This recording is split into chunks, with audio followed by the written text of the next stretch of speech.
Today's lesson is looking at oxidation states, and oxidation states are a way of keeping track of that loss and gain of electrons that we have in our redox reactions, both the oxidation and in the reduction. So this is another way of looking at it, but a quick reminder, oxidation is a loss of electrons, reduction is a gain of electrons. So our Leo goes grr. Quick reminder what that means. So what we're doing with these is basically a kind of bookkeeping as far as where these electrons are moving to and from. Now, with some things, there's a definite transfer where we go from a metal, for instance, to a metal cation, and we have electrons lost or gained completely. But in covalent substances, right, the molecular substances that have covalent bonds, it's a little trickier. So what we do with those ones is we act as though the electron pairs in the bonds belong entirely to the more electronegative atom. So quick reminder that we can see those in the electronegativities, that is, in our periodic table, right? So if you look at our scale here, electronegativity is just above each substance. So the most electronegative element is fluorine, and it has an electronegativity of of 4. They're all positive. And that just measures its relative ability to pull electrons towards it. So fluorine pulls electrons very, very, very strongly. The least electronegative element is francium. It only has an electronegativity of 0.7. So we use these when we were talking about metals and nonmetals back in the Chem grade 11 level. Here we're going to look at them, using them to figure out what's happening in those bonds. So there's only one rule, and that's that the electrons go to that more electronegative atom, but we look at sub-applications of the rule to help make this a little easier. So some of our sub-applications here, if they're in their elemental form, their state is 0. So that is if they're atomic, like gold here, where we have gold is 0 in our example, but it also works if there's things that are in polyatomic molecules, like nitrogen, hydrogen, sulfur in its S8 form. They're still all going to have that 0 oxidation state. Most substances for hydrogen, it's going to be +1. That's because hydrogen has a fairly low electronegativity and it tends to give its electron away rather easily. The exception to that is when it's bonded to a less electronegative element. So going back to those elements, and we'll move up to where we had hydrogen. Hydrogen has an electronegativity of 2.2, but if you look at some of those other metals, right, they're way down at 1.0. So it'll give up its it won't give up its electron to lithium. Lithium will give up its electron to hydrogen.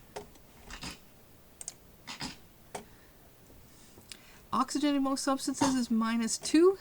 Again, there's an exception, and that's when it's with that most electronegative element, fluorine.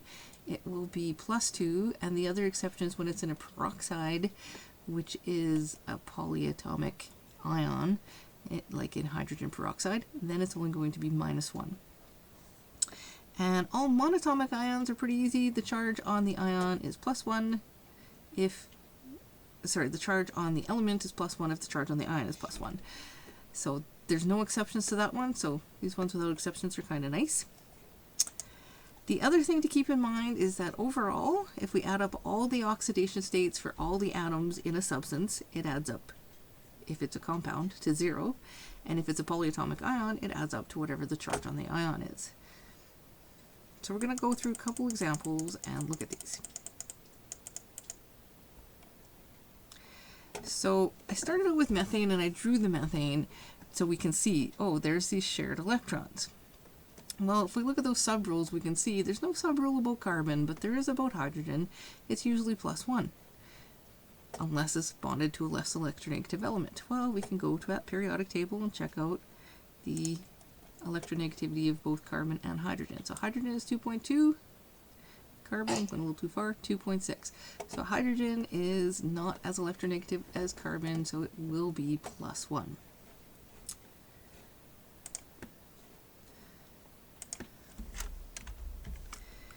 Carbon, on the other hand, is taking that electron from each of the hydrogens. So it's taking an electron here, it's taking an electron here, taking an electron here, taking an electron here. So this is not an actual charge. They are still sharing, but they're not sharing equally. So those electrons are a little closer to the carbon. It's kind of like the hydrogen. If I move this over here, oh, I can't. It's like the hydrogen is a little further away from those electrons than the carbons.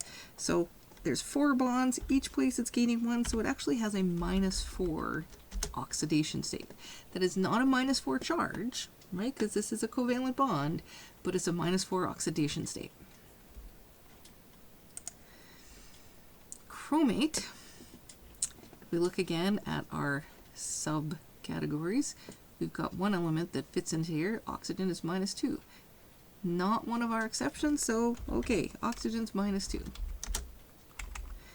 The chromium's a little trickier because now we're talking about a polyatomic ion, and it has to be neutral overall. Sorry, not neutral overall. It's supposed to have a charge of -2 overall. So the oxygen, each oxygen is -2. So since there's 4 oxygens in this substance, that -2 times 4 tells us there's a -8 charge from the oxygen. So if we only want -2 overall, the chromium has to cancel out a bunch of that. So we need +6 on the chromium. And I just want to put a little note here. If you look at that, 1 chromium plus 4 oxygens, and I'm going to write that one out because if I just write O, it'll look like 0, and then it'll be like 40.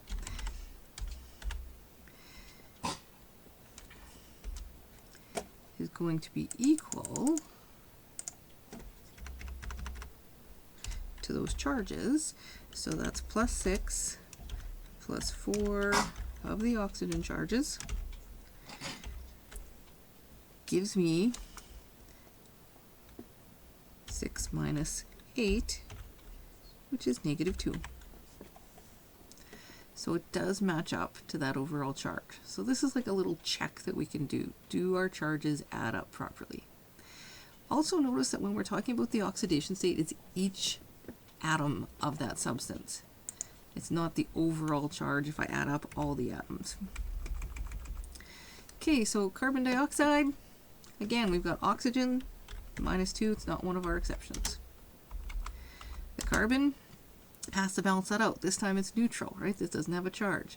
So if I have 2 -2s and I need to balance it out, the other side has to be +4. Similarly, I can do this for the dinitrogen tetraoxide. So I've got -8 with those oxygens, and I've got 2 nitrogens this time that are taking that -8 charge and neutralizing it. So they're each going to be +4. Now that one again is a little tricky, so let's put a note on there. We have 4 nitrogens, and whoops, no, we don't. We have 2 nitrogens and 4 oxygens.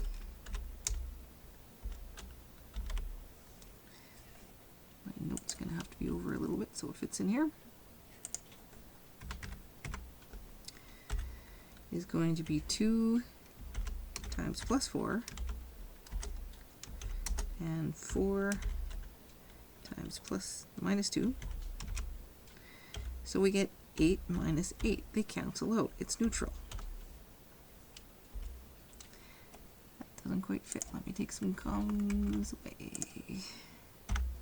There we go.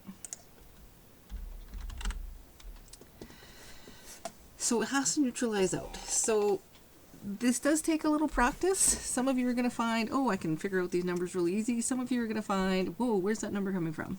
So do pause and work it through, see them. You can make sure you get those numbers. Okay, next ones. There are 3 here that you can go ahead and try. So I would suggest pausing the video and trying it before you look at the answers. So these ones all involve ionic substances, and they all involve polyatomic ions. So each of those cases, we have some monatomic ions and we have some polyatomic ions. So you got to treat them a little differently. The monatomic ions are the easy part because they have the charge that the charge is on the ions. So let's start with those easy ones. Right? If we have sodium nitrate, silver nitrate, silver is a monatomic ion. And the charge on silver, well, you can either look at the fact that it's neutralizing nitrate, or again, you can look at that periodic table. And we can see silver here has a charge of +1.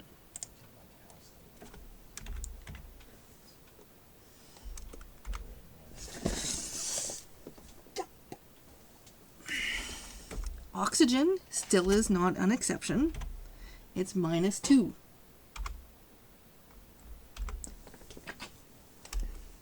So the nitrogen is the tricky part. It's got to add up to whatever it takes to balance this out.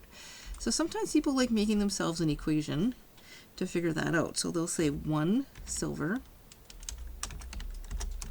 plus 1 nitrogen plus 3 oxygen has to add up to 0. Okay, so how are we going to make that work? So if we have 1 that we know,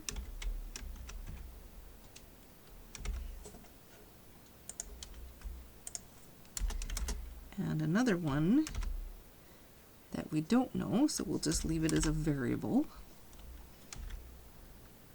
And we have 3 of the oxygen, which we do know. So this is like an equation.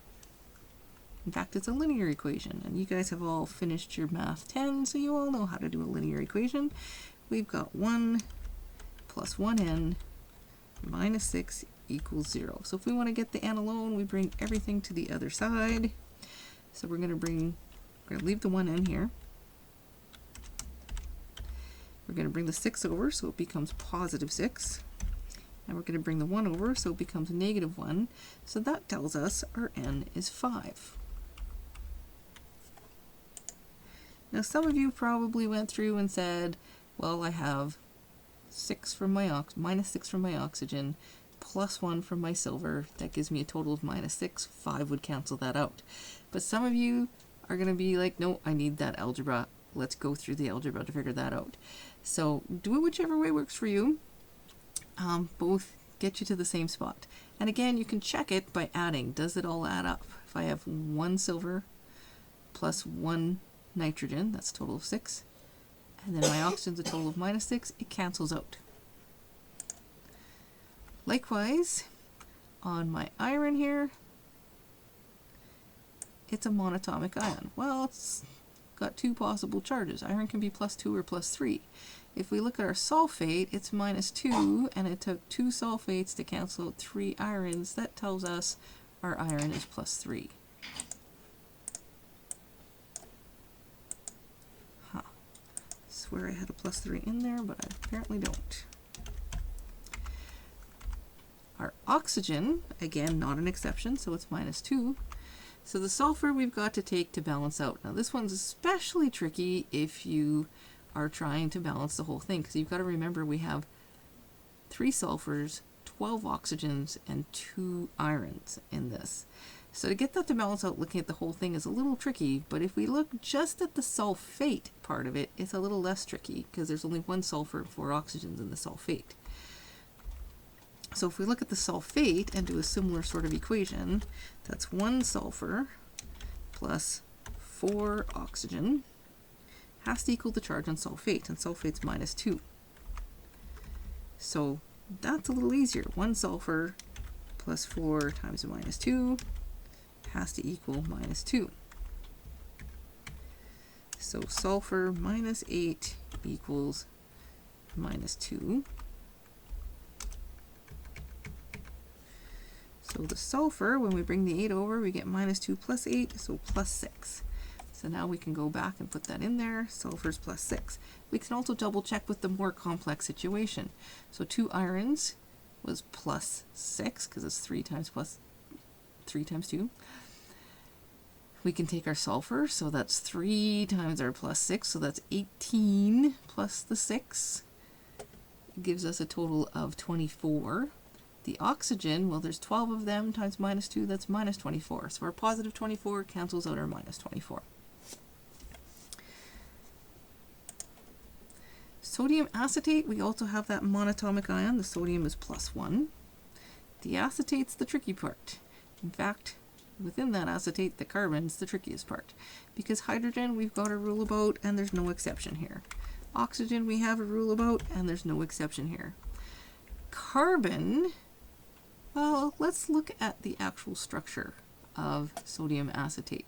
So remember from our organic chemistry, acetate is ethanoate, so 2 carbons. And what acetate is actually an organic polyatomic ion. So it's combined with this sodium ion, so I kept them separately like we would have done back in our Lewis structures. And when we look at this, we can see that 1 carbon is surrounded by 3 hydrogens, and those 3 hydrogens are all giving up an electron. But the other carbon is surrounded by 2 oxygens, one of which it shares a double bond, and those oxygens both want to be -2. So the 1 carbon is taking electrons from the hydrogen, the other carbon is giving electrons to the oxygen, which again makes sense if you look at their relative electronegativities. Carbon is quite a bit lower than oxygen, but is quite a bit higher than, well, a little bit higher than hydrogen. So it wants to take it from the hydrogen but give it to the oxygen. So rather than having this work out equally, the 2 carbons actually have 2 different charges. So in the one, it's got 3 hydrogens that are giving up an electron. It's going to be +3.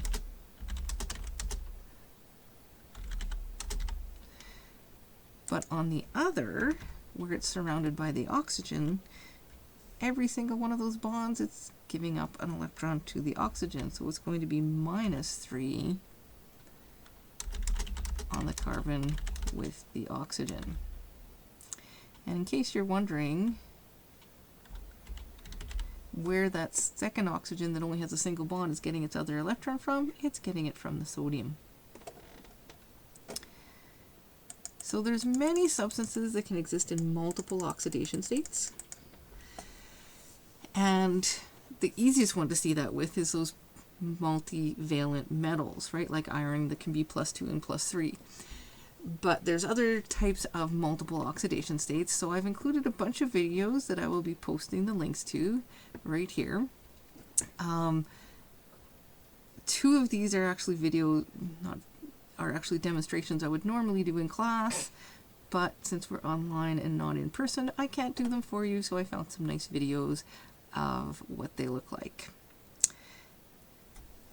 So we'll pause there. We'll look at the next lesson at how we can use these oxidation states to do balancing of more complex equations.